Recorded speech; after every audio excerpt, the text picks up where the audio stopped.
ஆரம்பமாக இஸ்லாத்தின் காணிக்கையான சலாத்தினை தெரிவித்துக் கொள்கிறேன். அஸ்ஸலாமு அலைக்கும் வரஹ்மத்துல்லாஹி வபரகாத்துஹு.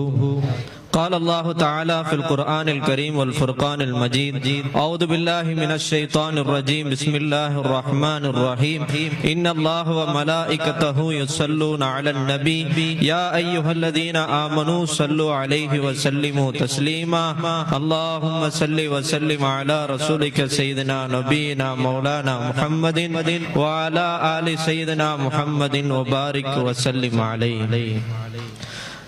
எல்லா புகழும் வல்ல அல்லாஹ் ஒருவனுக்கே உரித்தாகட்டுமாக. ஆமீன். அவனின் அன்பும் அருளும் மக்கத்து ராஜா மதீனத்து ரோஜா நம் உயிரினும் உயிரான உயிரினும் மேலான முஹம்மது முஸ்தபா அஹ்மது முஜ்தபா ரசூலுல்லாஹி ஸல்லல்லாஹு அலைஹி வஸல்லம் அவர்கள் மீதும் அவர்களை அடியுட்டி வாழ்ந்து மறைந்து மறையாமல் இருக்கிற உத்தம சத்திய சஹாபாக்கள், தாபிஈன்கள், தபஅ தாபிஈன்கள், அக்தாபுகள், அவுலியாக்கள், நாம் நம்மை சார்ந்த அத்தனை நபர்கள் மீதும் அல்லாஹ்வின் அன்பும் அருளும் என்றென்றும் குறைவின்றி நிலவட்டுமாக. ஆமீன். அல்லாஹ்வுடைய மாபெரும் கிருபையால் மாதிஹே ரசூல் ட்ரஸ்டின் சார்பாக ஒரு மிக சிறப்பான நாயகத்தின் பிரியத்தை நம் உள்ளத்தில் அதிகப்படுத்தக்கூடிய ஒரு மீலாது விழா ஏற்பாடு செய்யப்பட்டிருக்கிறது. கிட்டத்தட்ட 9வது வருடம் இதை கடந்திருக்கிறது. அல்லாஹு தஆலா கியாமத் வரைக்கும் இந்த மீலாது விழா தொடர்ந்து நடைபெறுவதற்கு அல்லாஹு தஆலா தௌஃபீக் செய்வானாக. அல்லாஹ்வின் நல்லடியார்களே, தலைமை உரை என்கிற அடிப்படையிலே ஒரு சில வார்த்தைகளை உங்கள் மனதிலே பதிக்க வேண்டும் என்று நான் ஆசைப்படுகிறேன். பொதுவாக இன்றைக்கு மீலாத் மௌலூத், ஏன் மீலாத் ஏன் மௌலூத் என்ற ஒரு சர்ச்சை மிக நீண்ட வருடமாக ஒரு சில அறிவிலிகளால் பேசப்பட்டு வருவதை நாம் பார்க்கிறோம். அதை குறித்த ஒரு சில விளக்கங்களை தெரிய வேண்டிய கடமையும் நமக்கு இருக்கிறது. என்ன மீலாத் மௌலூத்? மீலாத் என்றால் நபி ஸல்லல்லாஹு அலைஹி வஸல்லத்தை உரைநடையில் புகழ்வதற்கு பெயர் மீலாத். உரைநடை என்றால் பயான் என்கிற அடிப்படையில் ஒரு கூட்டத்தை கூட்டி நபி ஸல்லல்லாஹு அலைஹி வஸல்லத்தின் வாழ்க்கையும் அவர்களின் அற்புதங்களையும் அவர்களின் தனி சிறப்பையும் குறித்து பயானாக பேசப்படுகிற ஒரு மஜ்லிஸிற்கு மீலாத் விழா என்று சொல்லப்படும். மௌலித் என்றால் நபியை கவிநடையில் புகழ்கின்ற ஒரு சபைக்கு மௌலித் மஜ்லிஸ் என்று சொல்லப்படும். இதுதான் ஒரு ஷார்ட்டான விளக்கம்.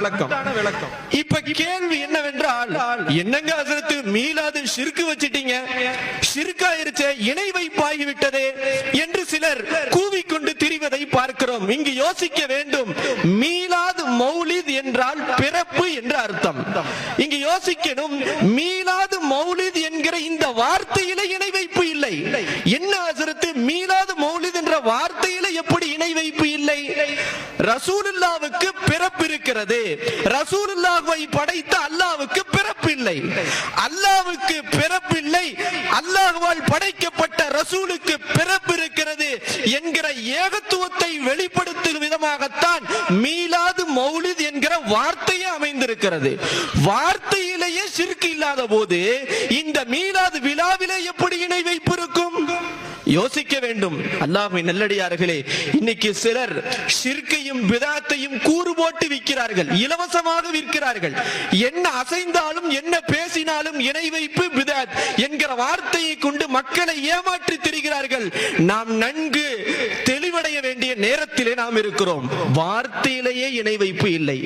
பிறப்பு நபிக்கு உண்டு, அல்லாஹ்வுக்கு இல்லை. இந்த ஏகத்துவத்தை வெளிப்படுத்துவதற்காகத்தான் இந்த மீலாது விழாவே ஏற்பாடு செய்யப்பட்டிருக்கிறது. இங்க அடுத்து வருகிற விஷயம் என்னவென்றால், சரிங்க, ரசூலுல்லாஹ்வை உரைநடையில புகழலாமா? ரசூலுல்லாஹ்வை புகழலாமா? என்னங்க புகழ்றீங்க, அல்லாஹ்வே புகழக்கூடாதுன்னு சொல்லிட்டா என்பது போன்ற கருத்து. ரசூலை புகழலாமா? புகழலாம். ரசூலுல்லாஹ் காட்டி கொடுத்திருக்கிறார்களா? காட்டி கொடுத்திருக்கிறார்கள். திருமதியிலே பதிவு செய்யப்பட்ட ஹதீஸ். ஒரு நாள் சஹாபாக்கள் எல்லாம் ஒன்றாக உட்கார்ந்து பேசிக்கிட்டு இருக்கிறாங்க. ரசூலுல்லாஹ் அந்த சபையில இல்ல. சஹாபாக்கள் எல்லாம் ஒண்ணா உட்கார்ந்து அப்படி பேசிக்கிட்டு இருக்கிறாங்க. ஒரு சஹாபி எந்திரிச்சாங்க. எந்திரிச்சு சொல்றாங்க, அல்லாஹ் தஆலா இப்ராஹிம் அலைஹிஸ்ஸலாத்தை கலீலுல்லாஹ்வாக தேர்ந்தெடுத்து கொண்டான். இப்ராஹிம் அலைஹிஸ்ஸலாத்துக்கு அல்லாஹ் கொடுத்த அந்தஸ்து அல்லாஹ்வுடைய நேசர் என்று ஒரு சஹாபி சொல்றாங்க. இன்னொரு சஹாபி எந்திரிச்சு சொல்றாங்க, என்னப்பா இப்ராஹிம் மட்டுமா சிறந்தவர், மூசா அலைஹிஸ்ஸலாம் கலீமுல்லாஹ் அல்லாஹ்விடத்திலே பேசிய நபி என்று மூசாவின் சிறப்பை ஒரு சஹாபி எந்திரிச்சு சொல்றாங்க. இன்னொரு சஹாபி எந்திரிச்சாங்க, எப்பா மூசாக்கு மட்டும்தான் சிறப்பா, ஈசா நபி இருக்கிறார்கள், அல்லாஹ்வால் மரியம் அலைஹிஸ்ஸலாம் வயிற்றிலே ரூஹாக ஊதப்பட்டு ஆண் துணையின்றி உலகத்தில் பெற்றெடுக்கப்பட்டவர் என்று ஒரு சஹாபி சிறப்பா சொல்றாங்க. இன்னொரு சஹாபி எந்திரிச்சாங்க, என்னங்க நீங்க ஆதம் அலைஹிஸ்ஸலாத்தை அல்லாஹ் முதல் மனிதராக தேர்ந்தெடுத்தான் என்று இன்னொரு சஹாபி சொல்றாங்க. ரசூலுல்லாஹ் சபைக்கு வெளியே நின்று இவங்க பேசிக்கிட்டு கேட்டுக்கிட்டு இருக்கிறாங்க. ஒவ்வொரு சஹாபியும் ஒவ்வொரு நபியின் புகழை பேசுகிறார்கள்.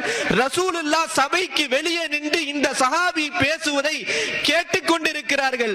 முடித்தவுடன் நேர ரசூலுல்லாஹ் உள்ள வந்துட்டாங்க. சஹாபாக்களுக்கு திடுக்கம், ஆஹா ரசூலுல்லாஹ் நம்ம பேசுறதை கேட்டுக்கிட்டு இருந்திருக்கிறாங்க.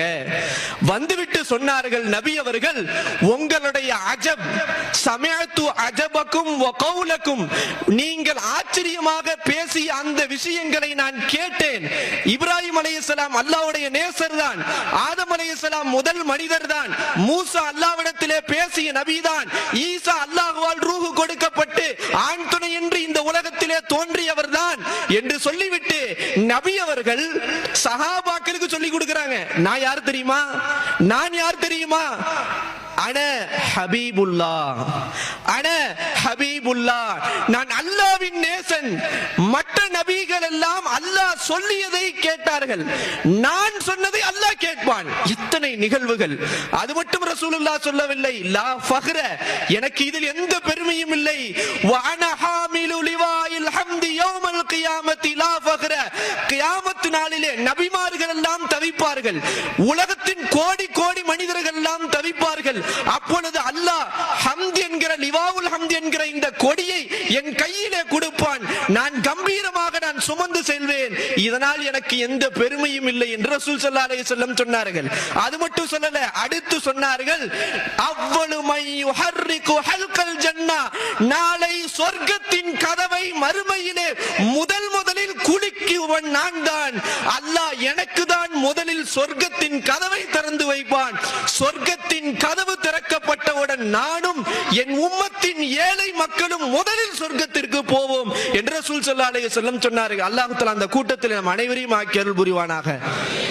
அடுத்து ரசூல் ஸல்லல்லாஹு அலைஹி வஸல்லம் சொன்னார்கள், நான் யார் தெரியுமா, வ அன அக்ரமுல் அவ்வலீன வல் ஆகிரீன், ஆதமிலிருந்து கியாமத் வரைக்கும் எத்தனை மனிதர்கள் படைக்கப்பட்டாலும் என்னை போன்ற ஒரு சங்கையான மனிதனை அல்லாஹ் இந்த உலகத்தில் படைத்ததில்லை என்று நபி அவர்கள் சஹாபாக்களுக்கு தன் அந்தஸ்து என்ன, தன் மகாம் என்ன என்பதை சஹாபாக்களுக்கு சொல்லிக் கொடுத்து அதையும் பள்ளியிலேயே பேசிக் கொண்டார்கள் என்றால் இதுதான் மீலாது விழாவினுடைய நோக்கம். நபி அவர்கள் அந்தஸ்து என்ன, இன்னைக்கு என்ன பேசுறான், ரசூலுல்லாஹ் நம்மள போல மனிதர் தானுங்க, அவங்களும் என்ன செஞ்சாங்க, முஸ்லீமா இருந்தாங்க, நம்மளும் முஸ்லீமா இருக்கிறோம், அவங்களும் தொப்பி போட்டாங்க, நம்மளும் தொப்பியை கூட போடக்கூடாதுன்னு சொல்லிட்டாங்களே, அது வேற விஷயம். அவங்களும் தொழுதாங்க, நம்மளும் தொழுதோம், அவங்களும் களிமா சொன்னாங்க, நம்மளும் களிமா சொன்னோம். இப்படி நபி அவர்களை நம்மை போன்ற மனிதர் என்று பேசி திரிகிற காலத்திலே நாம் இருக்கிறோம். இது போன்ற காலத்தில் ரசூலுல்லாஹ்வை நம்மை போன்ற மனிதர் என்று நினைத்து விட்டால் அல்லாஹ் காப்பாற்ற வேண்டும். நபிமார்களுடைய காலத்திலே வாழ்ந்த காபிர்களை போன்று நாம் ஆகிவிடுவோம். அல்லாஹ் தஆலா அந்த மோசமான நிலைமையை விட்டு நம்மை காப்பாற்றி அருள் புரிவானாக. அப்ப இங்க சொல்ல வருகிற விஷயம் என்னவென்றால், நபி ஸல்லல்லாஹு அலைஹி வஸல்லத்தை உரைநடையில் புகழலாம், சஹாபாக்களும் புகழ்ந்தார்கள். நபி ஸல்லல்லாஹு அலைஹி வஸல்லம் சஹாபாக்களுக்கு இப்படிதான் புகழ வேண்டும் என்று பாடம் எடுத்திருக்கிறார்கள். அடுத்து கேட்பாங்க, ஹஜ்ரத் கவிநடையில புகழறீங்களே, பேசிட்டு போக வேண்டியதான பயான, என்ன ராகம், என்ன கவிநடை, என்ன பைத் என்று கேட்பார்கள். நபி அவர்கள் காலத்திலே ரபி ஸல்லல்லாஹு அலைஹி வஸல்லத்தை கவிநடையிலே புகழ்ந்து ரசூலின் துஆவை பெற்ற எத்தனையோ நிகழ்வுகள் ஹதீஸிலே பதிவு செய்யப்பட்டிருக்கிறது. இப்னு மாஜாவிலே பதிவு செய்யப்பட்ட செய்தி. என்ன செய்தி? அந்த காலத்துல ரசூல் ஸல்லல்லாஹு அலைஹி வஸல்லத்துடைய பக்கத்து வீட்டு சிறுமிகள் இருக்கிறாங்க, சின்ன சின்ன சிறுமிகள். அவங்க எல்லாம் என்ன செய்வாங்கன்னா, ஒரு நாள் ரசூலுல்லாஹ் அப்படி கடந்து போனாங்களாம். போகிற போது அந்த சிறுமிகள் எல்லாம் தஃபடித்து நபி அவர்களை வரவேற்றதாம். பாருங்க, ஹதீஸிலே வருகிறது, என்ன யத்ரிபு பி தஃபிஹின்ன, தங்களுடைய தஃபுகளால் அந்த சிறுமிகள் அடித்துக் கொண்டு ரசூலுல்லாஹ்வை இப்படி புகழ்ந்தார்களாம். யா ஹப்பதா யா ஹப்பதா முஹம்மதும் மின் ஜார் நஹனு மின் பனி நஜ்ஜார், யா ஹப்பதா முஹம்மதும் மின் ஜார், நாங்கள் என்ன சிறப்பு பெற்றவர்கள் தெரியுமா? ரசூலுல்லாஹ் எங்கள் அண்டை வீட்டாராக இருக்கிறார்கள், நபி அவர்களின் அண்டை வீட்டாராக நாங்கள் இருக்கிறோம் என்று அந்த சிறுமிகள் தஃபடித்து பாடிக்கொண்டு போனதா ரசூல் ஸல்லல்லாஹு அலைஹி வஸல்லம் அந்த சிறுமிகளுக்கு சொன்னாங்களா, யஅலமுல்லாஹு இன்னி லா உஹிப்புகுன்ன, இந்த சிறுமிகள் என்னை நினைத்து புகழ்ந்து பெருமிதத்தோடு பாடுகிறார்கள், அல்லாஹ்வுக்கு தெரியும் இந்த சிறுமிகளை நான் பிரியப்படுகிறேன் என்றார்கள். நான் பிரியப்படுகிறேன். நபியை புகழ்ந்து அவர்களின் அந்தஸ்தை உயர்த்தி பேசிய சிறுமிகளை நபி அவர்கள் சொன்னார்கள் நான் நேசிக்கிறேன் என்றார்கள். என்றால் இங்கு யோசிக்க வேண்டிய விஷயம், நபியை கவிநடையிலே அவர்களின் அந்தஸ்தை குறித்து புகழ்ந்து பாடினால் நபியின் நேசம் நமக்கு கிடைக்கும். அல்லாஹ் தஆலா அத்தகைய தௌஃபீகை நம் அனைவருக்கும் கொடுத்தருள் புரிவானாக. அப்ப யோசிக்க வேண்டும்.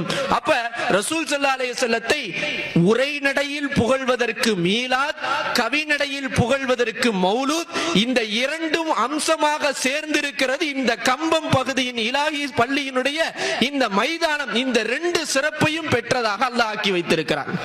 அல்லாஹ்வின் நல்லடியார்களே, சும்மா என்ன செய்வாங்கன்னா குர்ஆன் ஹதீஸ், குர்ஆன் ஹதீஸ், மார்க்க சட்டம் என்று மக்களை திசை திருப்பிக் கொண்டிருக்கிறார்கள். எக்கச்சக்கமான நிகழ்வு ரசூலுல்லாஹ்வை புகழ்ந்து படித்த நிகழ்வுகள் ஹதீஸிலே பதிவு செய்யப்பட்டிருக்கிறது. உங்களுக்கு ஒரு ஆச்சரியமான ஒரு சம்பவத்தை நான் எடுத்து வைக்கிறேன். கஅப் இப்னு ஸுஹைர் என்கிற ஒரு சஹாபி ஆரம்பத்துல ரசூலுல்லாஹ்வுக்கு எதிரியாக இருந்து ரசூலுல்லாஹ்வை கடுமையாக திட்டி கவிதை பாடியவர், கடுமையாக திட்டியவர். குறைஷி வம்சத்தை சார்ந்தவர். கடுமையாக ரசூலுல்லாஹ்வை திட்டி கவிதை பாடி கொண்டிருந்தார். ரசூல் ஸல்லல்லாஹு அலைஹி வஸல்லம் ஒரு குறிப்பிட்ட காலத்துக்கு பிறகு ஒரு டிக்ளேர் செஞ்சாங்க, இந்த மாதிரி மோசமான கவிஞர்களை பார்த்தால் கொன்று விடுங்கள் என்று டிக்ளேர் செஞ்சிட்டாங்க. கஅப் இப்னு ஸுஹைருடைய புஜைர் இப்னு ஸுஹைர் என்பவர் ரசூலுல்லாஹ்வை ஏத்து முஸ்லிமா இருக்கிறார். ரசூலுல்லாஹ் இந்த டிக்ளேர் செஞ்சோனே இந்த கஅப் இப்னு ஸுஹைர் போன்ற ஆட்களை பார்த்தா வெட்டி கொன்றுங்கன்னு ரசூலுல்லாஹ் சொன்ன செய்தியை சகோதரராக இருந்த முஸ்லிம் அவங்க கடிதம் எழுதுறாங்க தன்னுடைய சகோதரன் கஅப் இப்னு ஸுஹைருக்கு. நபி அவர்களை சொல்லிட்டாங்க, நீ மாட்டேன்னா உன்னை கொலை பண்ணிடுவாங்க, ஒழுங்கா இஸ்லாத்தை ஏத்துரு, வந்து தௌபா செஞ்சா நபி அவர்கள் எவ்வளவு பெரிய பாவியாக இருந்தாலும் பாவத்தை மன்னித்து அரவணைத்துக் கொள்வார்கள் என்று சொல்கிறார்கள். கடிதத்தை பார்த்த கஅப் இப்னு ஸுஹைர் பயந்து போய் உணர்ந்து நேராக ரசூலின் சபைக்கு வருவதற்கு பயம். வந்த கஅப் இப்னு ஸுஹைர் மாறு வேடத்துல வர்றாங்க. நேரா வந்தா சஹாபாக்கள் உடனே அமுக்கிடுவாங்க. பார்த்து பயந்த கஅப் இப்னு ஸுஹைர் மாறு வேடத்திலே வருகிறார்கள். வந்து சொல்லுகிறார்கள், யா ரசூலல்லாஹ், நான் கஅப் இப்னு ஸுஹைருடைய தூதுவர். இப்ப கஅப் இப்னு ஸுஹைர் உங்கள்கிட்ட வந்து தௌபா செஞ்சு இஸ்லாத்தை ஏற்றா நீங்க ஏத்துக்குவீங்களான்னு கேக்குறாங்க. வந்தது யாரு? கஅப் இப்னு ஸுஹைர் தான். ஆனா வேடமிட்டு வந்திருந்தாங்க. கேட்டோட ரசூலுல்லாஹ் சொன்னாங்க, இதுக்கு என்ன இருக்குது, எல்லாத்தையும் மன்னிச்சிடலாம், வந்தா கண்டிப்பா மன்னிப்பேன் என்று சொன்னவுடன் வந்த கஅப் இப்னு ஸுஹைர், யா ரசூலல்லாஹ், நான் தான் கஅப் என்று சொன்னார்கள். சொன்ன பிறகு ரசூல் ஸல்லல்லாஹு அலைஹி வஸல்லம் அவர்களை மன்னித்தார்கள். மன்னித்தவுடன் அந்த கஅப் இப்னு ஸுஹைர் என்கிற சஹாபி அந்த ரசூலின் சபையிலே நின்று ஒரு கவிதை தொகுப்பை படிக்கிறார்கள். ஒரு அற்புதமான கவிதை தொகுப்பு, பானத் ஸ்வாத் என்று சொல்வார்கள். மிக அற்புதமான கவிதை தொகுப்பு. அப்படியே அவர் கவிதையால் ரசூலை பாடிக்கொண்டே வருகிறார்கள். பாடிக்கொண்டே வருகிற போது ஒரு வார்த்தை வருகிறது, இன்னர் ரசூல லநூருன் யுஸ்தலாஉ பிஹி. நபி யார் தெரியுமா? எங்கள் ரசூல் யார் தெரியுமா? அவர்கள் ஒரு பிரகாசம். அந்த பிரகாசத்தை கொண்டுதான் ஒட்டுமொத்த உலகமும் பிரகாசம் பெறுகிறது. அது மட்டுமல்ல, முஹன்னதும் மின் சுயூஃபில்லாஹி மஸ்லூலுன். அந்த காலத்துல இந்திய வாள்னா ரொம்ப ஃபேமஸ். அந்த சஹாபி சொல்றாங்க, உருவப்பட்ட கூர்மையான இந்திய வாளை போன்று எங்கள் நபி பிரகாசமானவர்கள் என்று சொன்னவுடன் நபி அவர்கள் தன் மேலே போட்டிருந்த அந்த புருதா என்கிற அந்த சால்வையை எடுத்து கஅப் இப்னு சுஹைருக்கு போர்த்தி கண்ணியப்படுத்தினார்கள் என்று வரலாறு சொல்லுகிறது. வரலாற்றில் எழுதுறாங்க, முஆவியா ரலியல்லாஹு அன்ஹு கஅப் இப்னு சுஹைர்ட்ட கேக்குறாங்களாம், உனக்கு ஒரு 10,000 திர்ஹம் கொடுக்கிறேன், எனக்கு ரசூலுல்லாஹ் போட்ட அந்த போர்வையை மட்டும் கொஞ்சம் கொடுத்துருன்றாங்க. கஅப் இப்னு சுஹைர் சொன்னாங்க, உலகத்துல எதை வேணா விட்டு கொடுப்பேன், நபி எனக்கு கொடுத்த அவர்கள் ஆடையை நான் விட்டு கொடுக்க மாட்டேன் என்றார்கள். வரலாற்றில் எழுதுகிறார்கள், கஅப் மரணித்த பிறகு அவர்களுடைய குடும்பத்தாரிடத்திலே 20,000 திர்ஹம் கொடுத்து அந்த ஒரு நபியின் போர்வையை அந்த சஹாபி வாங்கினார்கள் என்றால், ரசூலின் காலத்தில் நபி அவர்களுக்கென்று புகழ் படிக்கக்கூடிய எத்தனையோ சஹாபிகள் இருந்திருக்கிறார்கள். ஹஸ்ஸான் இப்னு சாபித் ரலியல்லாஹு அன்ஹு என்கிற ஒரு சஹாபி 60 வருஷம் காஃபிரா வாழ்ந்தாங்க. 60வது வயசுல இஸ்லாத்தை ஏற்கிற நசீப் அல்லாஹ் கொடுத்தான். 60வது வயசுல இருந்து ரசூலுல்லாஹ் அவருக்கு கொடுத்த முக்கியமான அந்தஸ்து என்னன்னா, மஸ்ஜித் நபவியில, புகாரி முஸ்லிமிலே பதிவு செய்யப்பட்ட ஹதீஸ், மஸ்ஜித் நபவியில ஒரு மெம்பர் ஏற்படுத்தப்பட்டு அந்த மெம்பரிலே ஏறி ரசூலுல்லாஹ் அவரை புகழ் படிக்க சொல்லுவாங்களாம். எந்த அளவுக்குன்னா, அந்த ஹஸ்ஸான் இப்னு சாபித்துக்கு வேலையே என்னன்னா, ரசூலுல்லாஹ்வை புகழ்ந்து கவி படிப்பது. எங்க? மஸ்ஜித் நபவியில. ஒரு கட்டத்தில் ரசூலுல்லாஹ் ஹஸ்ஸான் இப்னு சாபித்துக்கு துஆ செஞ்சாங்களா, யா அல்லாஹ் அல்லாஹும்ம அய்யிதுஹு பிரூஹில் குதுஸ், யா அல்லாஹ் இவர்களை ஜிப்ரீல் அலைஹிஸ்ஸலாத்தை கொண்டு நீ உறுதிப்படுத்தி பாதுகாப்பு கொடு என்று துஆ செஞ்சார்களாம். கிட்டத்தட்ட அந்த சஹாபி 120 வயசு வாழ்ந்தாங்க. பாருங்க, இந்த வரலாற்றெல்லாம் மறைச்சிடுறது. இதை குறித்து பேசுவதல்ல, மார்க்கம், விளக்கம், பித்அத், ஷிர்க் என்று குறித்து பேசி சில விஷயங்களை மூடி மறைக்கிறது ஒரு சில சமூகத்தினர்கள். அப்ப அல்லாஹ்வின் நல்லடியார்களே, அப்ப ரசூல் ஸல்லல்லாஹு அலைஹி வஸல்லத்தை சபையிலே புகழ்ந்து நபி அவர்களின் துஆவையும் அவர்களின் போர்வையும் பெற்றிருக்கிறார்கள் சஹாபிகள் என்றால், அவர்களின் வழியில் வரக்கூடிய நாம் ரசூலை குறித்து புகழ்வாக்கலால் மௌலிதையும் உரைநடையால் மீலாதையும் ஏற்பாடு செய்து மிக விமர்சையாக நாம் ஏற்பாடு செய்வதில் என்ன தவறு இருக்கிறது? நீங்க சிலர் இன்னொரு வார்த்தை சொல்லுவாங்க, எங்க ரசூலுல்லாஹ் மௌத்தா போயிட்டாங்க, ரபியுல் அவல் 12, அந்த 12 அன்னைக்கு ரசூலுல்லாஹ் மரணித்தார்கள், பிறந்தார்கள் என்று மகிழ்ச்சி அடைகிற நீங்கள் இறந்தார்கள் என்று ஏன் துக்கம் அனுசரிக்கிறது இல்லை என்று சிலர் சொல்கிறார்கள். இறந்தாங்கன்னு ஏன் என்ன செய்யறது இல்ல, துக்கம் அனுசரிப்பதில்லை என்று சிலர் கேட்பதுண்டு. ரசூல் ஸல்லல்லாஹு அலைஹி வஸல்லம் அதற்கு தெளிவாக ஒரு ஹதீஸை சொல்லிவிட்டார்கள். என்ன ஹதீஸ்? ஹயாத்தி கைருல் லக்கும் துஹத்திஸூன வ யுஹத்தஸு லக்கும். இந்த உலகத்துல நான் மௌத்தாகாம உயிரோடு வாழ்ந்தனா நீங்க என்கிட்ட சட்டங்களையும் மசாயிகளையும் கேட்பீர்கள், நான் உங்களுக்கு விளக்கம் சொல்லுவேன். ஃபைதா கான மித்து கானத் வஃபாத்தி கைருல் லக்கும். நான் மௌத்தாயிட்டா அதுவும் உங்களுக்கு நல்லதுதான். நாங்க சஹாபாக்களுக்கு உயிரிலும் மேலான நபி, நான் மௌத்தா போனாலும் உங்களுக்கு நல்லதுதான் சொன்னோன்னே சஹாபாக்களுக்கு ரொம்ப ஆச்சரியம். எப்படி யா ரசூலல்லாஹ், நீங்கள் இந்த உலகத்தை விட்டு பிரிந்தால் எங்களுக்கு நல்லது என்று சஹாபாக்கள் கேட்டபோது நபி ஸல்லல்லாஹு அலைஹி வஸல்லம் சொன்னார்கள், நீங்கள் ஏன் கவலைப்படுகிறீர்கள், நான் மௌத்தான பிறகும் துஅரது அமாலக்கும் அலைய, உங்கள் அமல்கள் எனக்கு எடுத்து காட்டப்படும் கபரிலே. நீங்கள் நல்ல அமல் செய்தால் நான் அல்லாஹ்வை புகழுவேன், என் உம்மத்திலே இந்த நபர் நல்ல அமல்களை செய்திருக்கிறார் என்று அல்லாஹ்வை புகழுவேன். நீங்கள் கெட்ட அமல்களை செய்தால் உங்களுக்காக கபருடைய உலகத்திலிருந்து இஸ்தக்ஃபர்து லக்கும், உங்களுக்காக பாவ மன்னிப்பு தேடுவேன் என்று ரசூல் ஸல்லல்லாஹு அலைஹி வஸல்லம் சொன்னார்கள். இந்த ஹதீஸ் பஸார் என்கிற கிதாபிலே பதிவு செய்யப்பட்டிருக்கிறது. அப்ப யோசிக்கணும், மௌத்துக்கு பிறகும் அல்லாஹ் நபிமார்களை, அல்லாஹ் அவர்களுடைய கபர் என்கிற ஆலமுல் பர்ஸக பர்சக் என்கிற அந்த உலகத்திலே ஹயாத்தோடு இருந்து அவர்கள் நமக்காக துஆவும் பாவ மன்னிப்பு தேடிக் கொண்டிருக்கிற போது நாம் ஏன் கவலைப்பட வேண்டும், யாம் ஏன் துக்கப்பட வேண்டும்? நபியின் பிறந்த நாளை நாம் இந்த உலகத்தின் ஒரு பொக்கிஷமான ஒரு மிக சிறப்பான நாளாக நாம் ஏற்பாடு செய்ய வேண்டும் என்கிற அடிப்படையில் தான் இந்த மீலாது விழா உலகெங்கும் பல நாடுகளில், மக்கா, மதீனா, துபாய், பல நாடுகளில் ஏற்பாடு செய்யப்பட்டு மிக சிறப்பாக நடந்து கொண்டிருக்கிறது. அல்லாஹு தஆலா அத்தகைய வழியிலே அல்லாஹ் நம் ஊருக்கும் இதை நசீபாக்கி இருக்கிறான். ஏனென்றால் அடிப்படை ஒரு ஈமான், ஒரு மனிதனுடைய அடிப்படையே நபியின் பிரியம் தான். நபியின் பிரியம் இல்லாமல் என்ன தொழுகை, என்ன நோன்பு, என்ன ஜக்காத், மற்ற அமல்கள் எல்லாம் அதற்கு பிறகு.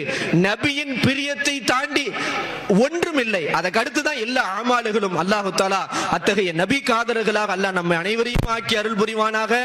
அல்லாஹு தஆலா மென்மேலும் இந்த மீலாது மஜ்லிஸை மிக சிறப்பானதாக, வருடம் வருடம் மிக சிறப்பானதாக அல்லாஹு தஆலா தொடர்ந்து நடப்பதற்குண்டான தௌஃபீக்கை நமக்கும் நம்முடைய ஊர் மக்களுக்கும் இந்த உலகத்தாருக்கும் அல்லாஹு தஆலா கொடுத்து அருள் புரிவானாக. இந்த துஆவை நாயகம் ஸல்லல்லாஹு அலைஹி வஸல்லத்துடைய பொருட்டால், நல்லடியார்கள், சுஹதாக்கள், சாலிஹீன்களுடைய பொருட்டால் அல்லாஹு தஆலா ஏற்றுக்கொள்வானாக.